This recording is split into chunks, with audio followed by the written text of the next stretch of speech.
Hi everyone, आज हम लोग एग्जांपल्स ऑफ एनालिटिक फंक्शन के बारे में देखेंगे, जिसमें हम लोग 5 सबसे इंपॉर्टेंट न्यूमेरिकल्स के बारे में डिस्कस करेंगे, क्योंकि न्यूमेरिकल जब तक नहीं करते तब तक कॉन्सेप्ट अच्छे से समझ में आता ही नहीं है। तो चलिए बिना टाइम वेस्ट के वीडियो को स्टार्ट करते हैं। पहला एग्जांपल देखिए, ये कहता है कि check whether fz is equal to real part of z is analytic और नॉट।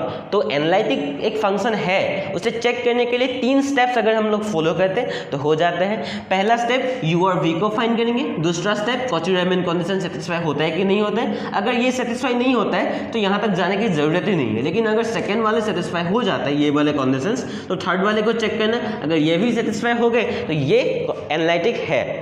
तो ये जो fz है ना, ये फंक्शन पहले हम लोग u प्लस iv के फॉर्म में हमेशा हम लोग लिख सकते हैं। fz को किस तरीके से लिख सकते हैं, u प्लस iv। लेकिन यहाँ पर क्या है, fz को क्या दिया हुआ है, रियल पार्ट ऑफ z दिया हुआ है। fz को रियल पार्ट ऑफ z, यानी कि z मतलब क्या है, complex number, real part of complex number. तो यहाँ पर real part of complex number का वैल्यू क्या है, x यहाँ पर क्या दिया हुआ है, x दिया हुआ है। fz का मतलब क्या था, u प्लस iv। यहाँ से अगर हम लोग कंपेयर करें u के किसकी तरफ बिहेव करें, x की तरफ, और यहाँ पर प्लस कुछ भी नहीं है, मतलब i डॉट 0 है, तो v का वैल्यू 0 है। तो यहाँ पर से हम लोग लिख सकते हैं u is equal to x और v इज इक्वल टू क्या होगा, 0 होगा। ठीक है ना। तो अगर हम लोग यहाँ पर सेकेंड स्टेप में क्या था, ये वाले कंडीशन चेक करना था, तो del v by del X अगर हम लोग चेक करें और del v by del y, तो इसका वैल्यू हमेशा 0 आएंगे। तो इसका वैल्यू अगर 0 आता है तो यहाँ पर हम लोग को 0 पुट करना पड़ेगा, यहाँ पर भी हम लोग को 0 पुट करना पड़ेगा। तो 0 के साथ अगर कुछ भी इक्वल आता है तो ये वाले कंडीशन सेटिस्फाई नहीं हो रहा है हम लोग का, है ना। सो जो कॉची-रीमैन कंडीशंस है, तो आप लोग लिख लेना, Cauchy Riemann conditions are not satisfy. ये कभी सेटिस्फाई होंगे ही नहीं, क्योंकि यहाँ पर ये दोनों वैल्यू 0 हो रहे हैं। So Cauchy Riemann equation conditions are not satisfied. तो यहाँ से आप लोगों को करने की जरूरत ही नहीं है थर्ड स्टेप, क्योंकि अगर ये नेसेसरी कंडीशंस था, अगर यही नहीं हो रहा है तो ये होगा ही नहीं। So Cauchy Riemann conditions are not satisfied and hence आप लोग लिख सकते हो, एंड हेंस ये fz equal to real part of z ये एनालिटिक नहीं है, इज नॉट एनालिटिक। ठीक है ना। और ये सेकंड वाले कंडीशन नेसेसरी कंडीशन है। ठीक है ना। अगर ये सेटिस्फाई हो जाता है तो हम लोग को सफिशिएंट कंडीशन की ओर चलना पड़ता है, नहीं तो नहीं पड़ता है ना। तो अब सेकंड क्वेश्चन की ओर चलते हैं।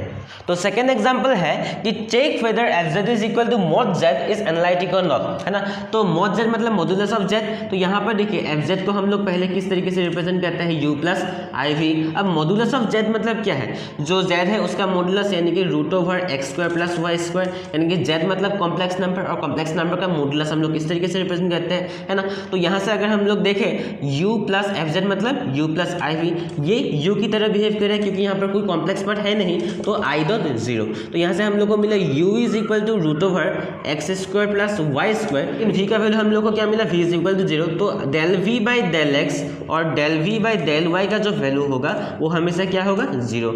और इस वाले केस में अगर ये 0 0 आ रहा है, कोई भी अगर 0 आ रहा है दो सिचुएशन पर, तो आप लोग डायरेक्ट लिख सकते हो। सो प्रीवियस वाले में हम लोगों ने देखा था, सो सी आर कंडीशन यानी कि Cauchy Riemann conditions are not satisfied, are not satisfied, है ना। तो क्योंकि ये नेसेसरी कंडीशन था ये फंक्शन, देयरफॉर आप लोग लिख सकते हो fz is equal to mod z is not क्या होगा, एनालिटिक होगा, है ना। बहुत ही सिंपल सा एक क्या था, एग्जाम्पल था, है ना। अब नेक्स्ट वाले क्वेश्चन में हम लोग थोड़ा सा कॉम्प्लेक्स वाले को लेते हैं। तो चलिए थर्ड एग्जाम्पल की ओर देखते हैं। थर्ड एग्जाम्पल पर यहाँ पर दिया गया है कि check whether fz is equal to ये एनालिटिक है या नहीं चेक करना है हम लोग को, है ना। तो फंक्शन देखिए ये वाला दिया हुआ है, तो fz को हम लोग किस तरीके से रिप्रेजेंट कर सकते हैं, u प्लस iv, ये बाद में पुट करेंगे। लेकिन fz अभी क्या दिया हुआ है, z square plus 5iz plus 3 minus i। पहले जिसको तोड़ सकते हो तोड़ो, जैसे कि z मतलब क्या है, कॉम्प्लेक्स नंबर, कॉम्प्लेक्स नंबर मतलब x plus iy whole square, 5iz मतलब क्या है, x plus iy complex number, और बाकी को आप लोग जैसा है वैसे छोड़ सकते हो। x plus iy whole square यानी कि a plus b whole square के फॉर्मूला में आप लोग तोड़ सकते हो, a square plus B square plus 2 into A into B, right. तो यहाँ पर आप लोग क्या हो जाएंगे, ये वाले तोड़ेंगे अगर, तो 5i into x 5x i y, है ना, 5x i होगा सिर्फ, प्लस आप लोग लिख सकते हो, प्लस अगर लिखोगे 5i इंटू आई 5i स्क्वायर वाई, है ना, 5i इंटू आई 5i स्क्वायर वाई, और साथ में प्लस 3 माइनस आई, ठीक है ना।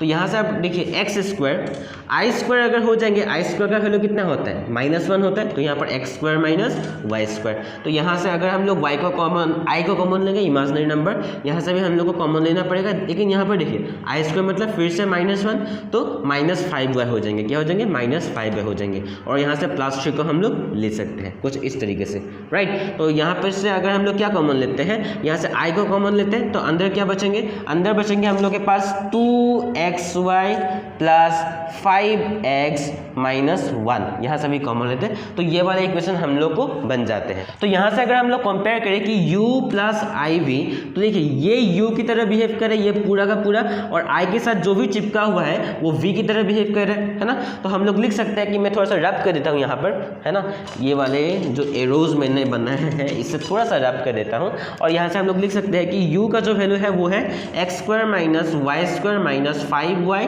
प्लस 3, और v का जो वैल्यू है वो है 2xy प्लस 5x माइनस 1। तो यहाँ से हम लोग को सेकेंड स्टेप पर क्या करना है, सेकेंड स्टेप पर ये वाले जो डिराइवेटिव है x और y के रिस्पेक्ट में, u को x और y के रिस्पेक्ट में पार्शियल डिराइवेटिव करेंगे डेल x, है ना, यानी कि x के रिस्पेक्ट में करेंगे और y को कांस्टेंट पुट करेंगे, है ना। तो यहाँ पर डिफरेंशिएट करेंगे तो 2x हो जाएंगे, ये वाले वहाँ पर y है, x तो है ही नहीं, तो यहाँ इसका डिफरेंशिएशन 0, ये कांस्टेंट है, ये भी कांस्टेंट है, तो खत्म, है ना। Del u by del y की तरह बिहेव करेंगे, यानी कि y के रिस्पेक्ट में डिफरेंशिएट करेंगे तो क्या होगा, एक्स स्क्वायर कांस्टेंट है तो 0 हो जाएंगे, यहाँ पर -2y होगा और यहाँ पर -5 होगा, राइट। तो यहाँ से हम लोग v को x के रेस्पेक्ट में करते तो क्या होगा, del v by del x क्या होगा, यहाँ पर x के रेस्पेक्ट में करें तो y कांस्टेंट है, तो x का डिफरेंशिएशन 1, है ना, और 5 का डिफरेंशिएशन 5, ठीक है। अब यहाँ पर देखिए डेल v बाई अगर हम लोग डेल y करें, y के रेस्पेक्ट में डिफरेंशिएट करें तो यहाँ पर क्या होगा 2x, और बाकी सब में y है ही नहीं, तो ये 0 हो जाएंगे, राइट। यहाँ से हम लोग अगर थोड़ा सा देखें, ये del u by del x और del v by del y का वैल्यू क्या है 2x, तो हम लोग लिख सकते हैं del u by del x is equal to del v by del y, है ना। और यहाँ पर देखिए del u by del y का वैल्यू क्या है -2y माइनस 5, यहाँ पर +2y प्लस 5, यानी कि अगर इस पे हम लोग माइनस पुट करें तो ये खत्म हो जाएंगे, यानी कि अगर हम लोग del v by del x का वैल्यू देखें, है ना, इसके साथ अगर माइनस चिपका दे तो इसका वैल्यू आ जाते हैं minus del u by del y, यानी कि ये दोनों कंडीशन सेटिस्फाई हो गए, ये दोनों conditions Cauchy Riemann conditions are satisfied. तो ये पूरा का पूरा चांसेस है कि ये क्या हो जाएंगे, ये एक एनालिटिक फंक्शन होने का पूरा चांसेस है, ठीक है ना।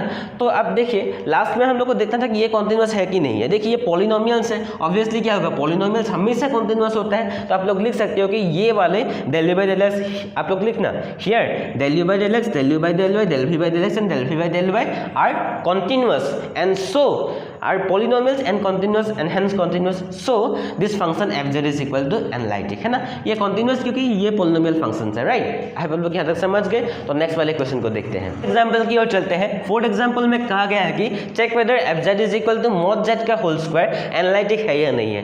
तो इसे चेक करने के लिए हम लोग ये 3 स्टेप्स फिर से फॉलो करेंगे, है ना। तो पहले हम लोग को u और v आइडेंटिफाई करना है, तो fz is equal to u plus i भी हम लोग को पता है, लेकिन यहाँ पर fz का वैल्यू mod z का होल स्क्वायर दिया गया है, यानी कि mod z का वैल्यू क्या था, mod z का वैल्यू था x square plus Y square, लेकिन इसके ऊपर फिर से क्या है स्क्वायर है, तो ये स्क्वायर और रूट ओवर कैंसिल होकर बचेगा क्या x square plus Y square, है ना। तो यहाँ पर आई का वैल्यू नहीं है, यानी कि आई के साथ 0 चिपका हुआ है, तो एफ जेड का वैल्यू था यू प्लस आई वी, तो आई के साथ वी है, यहाँ पर आई के साथ 0 है, तो वी का वैल्यू हम लोग को 0 मिल गया, यू का वैल्यू फिर से क्या मिल गया x square plus Y square. मैंने आप लोग को कहा था कि del v by del x यहाँ पर करे या del v by del y करे, ये फिर से क्या हो जाएंगे 0। आप लोग किसी के साथ अगर ये दोनों सिचुएशन आ रहा है तो आप लोग हमेशा लिखना है कि ये क्या है कॉची-रायमन कंडीशन सेटिस्फाई होगा ही नहीं, है ना। Cauchy Riemann conditions are not satisfied आप लोग यहाँ पर लिख सकते हो, राइट। तो यहाँ से आप लोग कह सकते हो since Cauchy Riemann conditions are not satisfied so f z is not analytic, f z is not analytic. आप लोग को जो थर्ड कंडीशन है वो चेक करने की जरूरत नहीं है, F z is not analytic आप लोग लिखना, राइट। तो यहाँ तक हो गए, आप लोग वीडियो को समझ गए। तो आइए हम लोग फिफ्थ एग्जाम्पल की ओर चलते हैं। तो ये लास्ट और फिफ्थ एग्जाम्पल एग्जांपल चलिए देखते हैं ये क्या कहता है कि check whether f z is equal to log z is analytic और नॉट, हम लोग को देखना है। तो 3 कंडीशन सेटिस्फाई करते हैं, u प्लस आई वी, यानी कि एफजेड का मतलब क्या है, f z is equal to u plus i v, और साथ में लॉग इजेड, लॉग ई। अगर हम लोग z को यहाँ पर कॉम्प्लेक्स फॉर्म में लिखे, z का मतलब क्या था, z का मतलब x प्लस आई वाई। अगर हम लोग ये तो कार्टेशियन फॉर्म में हो गए ना, अगर हम लोग इसे पोलर फॉर्म में लिखे तो ये क्या होगा, आर ई आई थीटा। तो यहाँ पर मैं कॉम्प्लेक्स फॉर्म में लिख रहा हूँ आर ई आई थीटा, राइट। तो यहाँ से अगर हम लोग लॉग का जो वैल्यू होता है उसे अगर हम लोग सॉल्व करें तो ये होगा log e r plus log e to the power i theta होगा, यानी कि प्रोडक्ट रूल हम लोगों ने लगा दी। तो लॉग यहाँ पर ई मैं लिखती ना, सिर्फ लॉग आर लिख रहा हूँ, राइट। तो यहाँ से अगर हम लोग क्या करें, आई थीटा को आगे ले सकते हैं क्योंकि जो पावर है वो हमेशा इस तरीके से होता है, और लॉग और ई हमेशा कैंसिल हो जाते हैं। तो हम लोग को क्या मिला, log are plus I theta. तो यहाँ से अगर हम लोग कंपेयर करें, यू का वैल्यू होता है लॉग आर और वी का वैल्यू है थीटा, है ना। तो यू इज इक्वल टू हम लोग को क्या मिला, लॉग आर, और वी इज इक्वल टू क्या मिला, थीटा। अगर यू को मैं x के रेस्पेक्ट में डिफरेंशिएट करेंगे, है ना, यहाँ पर x के रेस्पेक्ट में डिफरेंशिएट नहीं कर सकते, किसके रेस्पेक्ट में, r और थीटा के रेस्पेक्ट में, r और थीटा के रेस्पेक्ट में, ठीक है ना। Del u by del r और डेल यू बाई डेल, यहाँ पर कुछ चेंजेस होगा जो कि मैं आप लोग को यहाँ पर बताने वाला हूँ, राइट। और del v by del r और del v by del theta हम लोग चेक करेंगे, और यहाँ पर कुछ चेंजेस होगा जो कि मैं आप लोग को अभी बताने वाला हूँ, है ना, क्योंकि ये कार्टेशियन फॉर्म में है। पोलर फॉर्म में किस तरीके से होगा मैं बताऊंगा, ठीक है ना। लॉग आर को अगर आर के रेस्पेक्ट में करेंगे तो क्या होगा, 1 बाई आर होगा। यहाँ पर थीटा तो है नहीं तो ये 0 होगा। Del v by del r, यहाँ पर आर है ही नहीं तो 0 होगा, और थीटा के रेस्पेक्ट में करेंगे तो 1, है ना। तो चेक करते चलिए यहाँ पर क्या चेंजेस होगा वो पहले देखते हैं। तो देखिए अगर ये वाले कंडीशन सेटिस्फाई हो रहे हैं तभी हम लोग कह सकते हैं कि क्या ये फंक्शन एनालिटिक है, और ये पोलर फॉर्म में है। पोलर फॉर्म में ये वाले कंडीशंस हमेशा क्या होता है, सेटिस्फाई होना चाहिए, तभी कॉची-रायमन कंडीशन से पोलर फॉर्म सेटिस्फाई होता है। तो देखिए del u by del r, del u by del r मतलब क्या है, 1 बाई आर, है ना, और यहाँ पर क्या है 1 by r del v by del theta.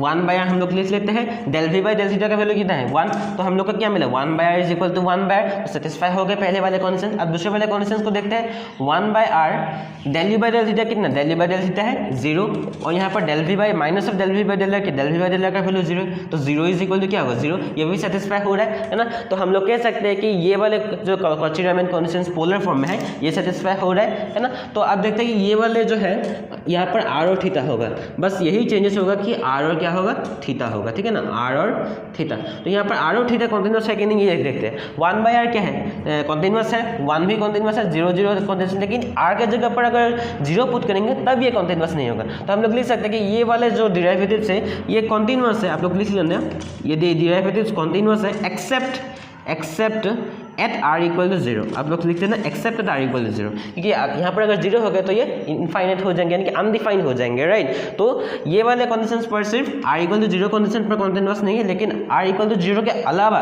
सभी पॉइंट पर ये क्या है, कॉन्टिन्यूस है, एंड हेंस हम लोग कह सकते हैं कि ये फंक्शन क्या है, एनालिटिक है। अगर आप लोग वीडियो को समझ गए, कुछ भी डालो तो मुझे कमेंट करके बता सकते हो। मिलते हैं अगले वीडियो पर, तब तक के लिए जय हिंद।